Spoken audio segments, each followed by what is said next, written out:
İstədiyim ki, ilk başlayanda necə olacaq? Sizi salamlayacaqlar, siz onları salamlayacaqsınız və özlərini tanıtmağa başlayacaqlar. Kimdir, nəçidir, birinci özünü tanıdacaq, sonra yanındakı özünü tanıdacaq, sonra sizə sual yönləndirəcək ki, özünüzü tanıda bilərsinizmi? Qısa şəkildə özünüz haqqında məlumat verə bilərsinizmi? Bunu sizdən istəyə bilərlər, ya da ki, birbaşa özləri sual falan da ünvanlaya bilərlər. Özünüzü tanıdın desələr, çox uzatmadan qısa şəkildə özünüz haqqında məlumat verin. Zaten sizin CV-niz onların əlində var. Bundan sonra onlar sizə işlədiyiniz yerlə əlaqəli suallar verəcəklər ki, orada nə iş görürdünüz? Məsəl üçün, Ausbildungla bağlı, sizin müraciət elədiyiniz Ausbildung sahəsinə bağlı Azərbaycanda bir praktikanız, bir iş deneyiminiz belə deyim olubsa, bu sizin üçün bir avantajdır və onlar bunun üstünə gedəcəklər və sual verəcəklər ki, siz Azərbaycanda görək hansı işlə orada məşğul olmuşsunuz ya da nələr öyrənmişsiniz. Onlar haqqında qısa əvvəlcədən hazırlaşarsınız ki, sual gələ bilər deyə. Daha sonra ailə vəziyyətiniz haqqında sual verə bilərlər ki, məsələn, evlisinizsə deyəcəklər ki, Almaniyaya köçmək sizin üçün problem olacaq ya yox, bunu maraqlanacaqlar. Daha sonra viza prosesi falan, Azərbaycandan almaq problem olacaqmı falan, bu şəkildə suallar veriləcək. CV-dəki əlaqəli şeylərlə olan suallar, yəni bunlar bitəndən sonra isə sizdən soruşacaqlar persönliche Frage, yəni şəxsi suallar biraz. Bunlardan yadımda qalanlardan qeyd eləmişəm. İndi onlardan biraz sizə deyəcəm ki, orada ilk eşidəndə çaşqınlıq yaşamayın. Düzdür, hamısı belə persönliche sualları ünvanlamırlar, adətən hobbi falan soruşub keçirlər. Amma bəziləri həqiqətən də didikləyici suallar verirlər. İndi mən ilk eşidəndə şəxsən belə təəccübləndim ki, daha doğrusu nə demək istədiyini tutmadım deyə indi sizə deyəcəm ki, elə bir tipdə bir şey gəlsə, bilin ki, nə soruşdur. Bunlar hardasa 2-3 yer məndən bu tipdə suallar soruşdu. İndi birincisini deyim sizə, gözləyin baxın. Bu çox məşhur bir sualdır. Bunu iş görüşmələrində də falan soruşurlar.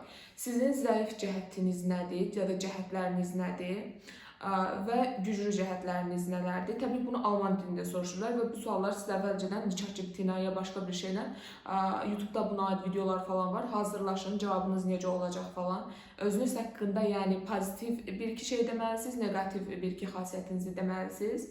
Daha sonra mənə belə bir sual ünvanladılar. Sizin dostunuzdan soruşsaq, sizin haqqında 3 əlamət, 3 xasiyyətinizi istəsək ya da sizin haqqında 3 söz deməyini istəsək, bunlar hansıları olardı? Yəni sizin əlamətləriniz pozitiv də ola bilər, negativ də ola bilər.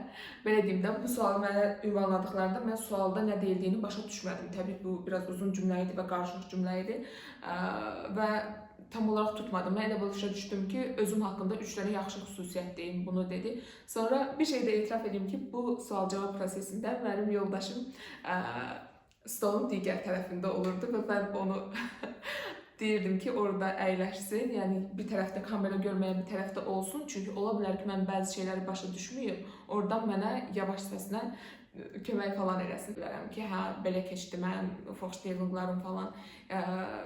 Yəni, mən istəyirəm ki, siz də rahat olasınız, biləsiniz ki, hamı üçün bu, belə deyim, alışılmamış bir vəziyyətdir və konfort alanından çıxmadı deyə hamımız üçün bu müəyyən qədər çətindir. Yəni, mən bunu eləmişəm, əgər sizdə də Almancanı yaxşı bildiyini düşündüyünüz biri varsa, bunu eləyə bilərsiniz. Yoldaşım məndən 2 il öncədən Almaniyada olduğu üçün onun anlama və danışmaq qabiliyyəti daha yaxşıdır. Mənə lazımdır burada onun, məsəl üçün, anlamaq qabiliyyəti ki, mən tutmadığım şeyləri o mənə desə. Mən demişdim ki, ona, mən sual veriləndə, əgər sənə baxdımsa, bir ki, mən başa düşmədim, mənə Azərbaycanda yavaş dilində başa saldı qısa cümlə ilə.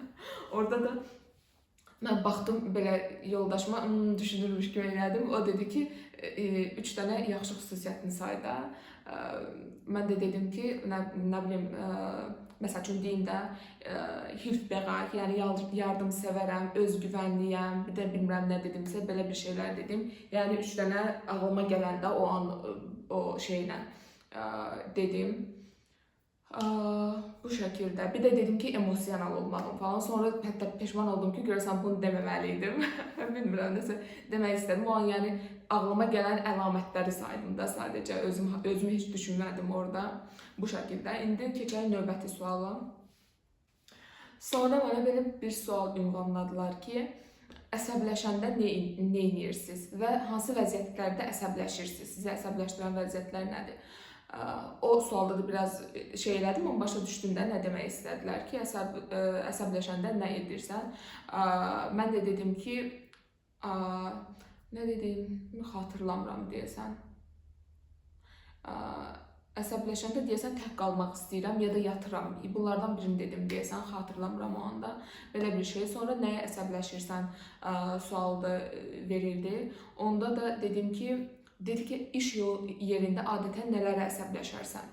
Mən də dedim ki, mənə haqsızlıq olunmasına, bir də ki, neft höflüyü, yəni kobud şəkildə məndən danışılmağına da, məndən kobud rəftar edilməyinə əsəbləşərəm. Dedi ki, bəs əsəbləşəndə nə edirsiniz? Mən dedim, tək qalaram, ya bilmirəm, yataram dedim, nə dedim, belə dedim. Onu xatırlamıram tam olaraq. Bu şəkildə. Ondan sonra növbəti sual mənə dedilər ki, bəs özün haqqında qürur duyduğun, başardığın bu həyatda nələr var da? Mən də təbii ki, saydım nələr eləmişəmsə, B2 imtahanı dedim, verdim, qısa müddətdə keçdim. Bu mənim üçün qürur verici idi. Daha sonra çətin bir universitetə qəbul oldum və onu uğurla bitirdim. Yəni onu saydım. Sonra burada yeni bir həyata başladım. Bu da böyük özgüvən gərəkdirir. Bunun üçün özümdən qürur duyuram. Belə saydım və hiss elədim ki, ondan etkiləndilər. Siz də yəni burada şey eləməyə çalışmayın. Mən olum, geri çəkim özümü, yəni özümü çox tərifləməyim, pis çıxar falan yox. Yəni nə başarılarınız olduğunu düşünürsünüzsə, nələri özünüzdə, belə deyim də, özünüzlə qürur duyduğunuz şeyləri, başardığınız şeyləri balaca böyük fərq eləməz. Orada çox böyük qürurla danışın. Bu onların əminəm ki, xoşuna gəlir. Yəni mən də hiss elədim, mən danışdıqca o məni dəstəkləyirdi və xoşuna gəlirdi, təbəssüm edirdi. Ondan sonra məndən hobilər falan soruşdular.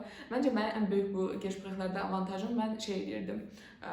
Özümü həyəcanlıymış kimi aparmırdım. Yəni təbəssüm edirdim, gülər üzlü olmağa çalışırdım. Onlarla eyni şəkildə zarafat edirdilər. Onlar arada hətta zarafat falan edirdilər və onda da reaksiya falan verirdim. Hobilərimi məsəl üçün soruşdular. Mən adətən hobi olaraq toxumaq eləyirəm. Məsəl üçün şərf, papaq falan toxuyuram ya gül falan. Dedilər ki, göstərə bilərsən toxuduğum bir şeyi. Bizdə də bu otaqdaydı. Mən də gətirdim, toxuduğum gülləri falan göstərdim. Çox xoşuna gəldi falan. Bu danışdığım hətta məndə bu pozitiv cavab verən iş görüşməsinin suallarıdır. Yəni bu görüş oldu bizdə, yarım saat keçdi və mənə dedilər ki, biz sizə Fairtrade göndərəcəyik, sizlə yəni başlamaq, sizə Ausbildungumuzda görmək istəyirik. Növbəti sual məncə qalmadı, belə şeylər. Bu arada sizə dedim, yəni mən də həyəcanlı olmuşam, amma çalışırdım ki, gülər üzlü olum və onun nə dediyini başa düşməyə çalışırdım. O gərginliyimi falan başlayanda bütöv bir qırağa qoyurdum. Çünki onlar təbiidirlər, səmimidirlər, yəni sizi gerəcək heç bir şeyləri olmayacaqdı, onların davranışları. Sağollaşanda da çox mədəni şəkildə sağollaşırlar, tanışanda da falan uğurlar arzulayırlar falan, bu şəkildə.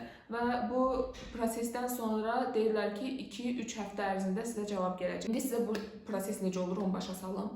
Məsəl üçün, klinika ayırıb ya da iş yeri də ayırıb bu il üçün bu Ausbildung sahəsinə 30% stelle, yəni 30 boş yer var. Və başvuru olub, tutaq ki, 150 nəfər baş sənədlərini göndərib, Bewerbung eləyib, başvurub bu sahəyə. Və onların içindən seçirlər, sənədlərin içindən seçirlər. Haradasa, nə bilim, atıram da rəqəmləri, 60 nəfəri seçirlər. Onlara mail gəlir, məsəl üçün sizə də gəlir Vorstellung Gespräch maili. Bu mail yəni 60 nəfərə gəlir, hamısına getmir bu mail. Sənədlərin içindən uyğun gələnləri seçirlər, hansının sənədləri yaxşıdırsa, o 60 nəfəri seçdilər. Daha sonraki mərhələdə bu 60 nəfərlə Gespräch elədilər, söhbət elədilər, onların içindən də 30 nəfəri seçirlər. Sizlə söhbət elədikdən sonra ola bilər sizə pozitiv cavab versinlər, ola bilər sizə negativ cavab versinlər. Bu şəkildə baş verir bunlar. Bu arada sizə çox istəyirəm ki, mən öz ilk Vorstellung Gespräch təcrübəmi bölüşüm. Çünki küçədə olmuşdu mənim təsadüfən ilk Vorstellung Gespräch terminim və yağışın altında. Bu keçirdiyim hisslər niyə belə oldu və pozitiv cavab aldım mı buradan. Məncə maraqlı bir xatirə kimi qaldı. Ola bilsin ki növbəti videoların birində sizə bu haqda əgər sizə maraqlıdırsa danışım. Ümid edirəm ki, bir çox suallarınızın cavabını tapdınız ya da ki, ən azından biraz motivasiya tapmış oldunuz ki, bu prosesi keçən başqa həmvətənlərimiz də var, məsələn mən.